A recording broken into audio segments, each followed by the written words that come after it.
வணக்கம் தமிழ் மக்களே. இன்னையோட சினிமா அப்டேட்களை பார்க்கலாம் வாங்க. உங்கள் இயக்கத்தில் நடிப்பதை பெருமகிழ்ச்சி அடைகிறேன் தனுஷர், வாய்ப்புக்கு மிக்க நன்றி. ராயன் படத்தில் தான் நடிப்பது குறித்து இயக்குனரும் நடிகருமான எஸ்.ஜே. சூர்யா எக்ஸ் தளத்தில் பதிவு. தமிழில் வெளியாகும் பிரம்மயுகம். ராகுல் சதாசிவம் இயக்க மம்முட்டி முன்னணி கதாபாத்திரத்தில் நடித்த பிரம்மயுக படம் கடந்த 15ஆம் தேதி திரையரங்குகளில் மலையாளத்தில் வெளியானது. கருப்பு வெள்ளை திரை அனுபவத்துடன் நல்ல வரவேற்பை பெற்று வரும் இப்படம் ரூபாய் 25 கோடி பட்ஜெட்டில் உருவானதாக கூறப்படுகிறது. தொழில்நுட்ப ரீதியாக பாராட்டப்பட்டு வரும் இப்படம் ரூபாய் 40 கோடி வசூலை நெருங்கி வருவதாக தகவல் வெளியாகியுள்ளது. இந்நிலையில் வரும் 23ஆம் தேதி தமிழ், தெலுங்கு, கன்னட மொழிகளில் இப்படத்தை திரையரங்குகளில் காண முடியும் என அறிவிக்கப்பட்டுள்ளது.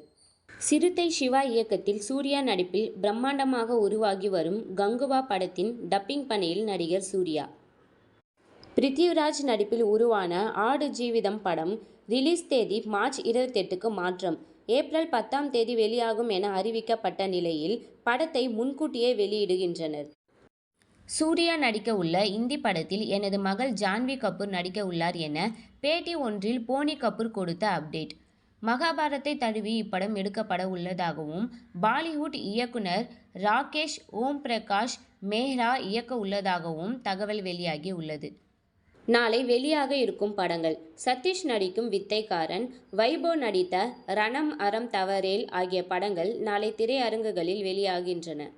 இது போன்ற சினிமா அப்டேட்களை ஷார்ட் அண்ட் ஸ்வீட்டாக தெரிஞ்சுக்க மறக்காம எங்கள் சேனலை சப்ஸ்கிரைப் பண்ணுங்க. தேங்க்யூ ஃப்ரெண்ட்ஸ், பாய்.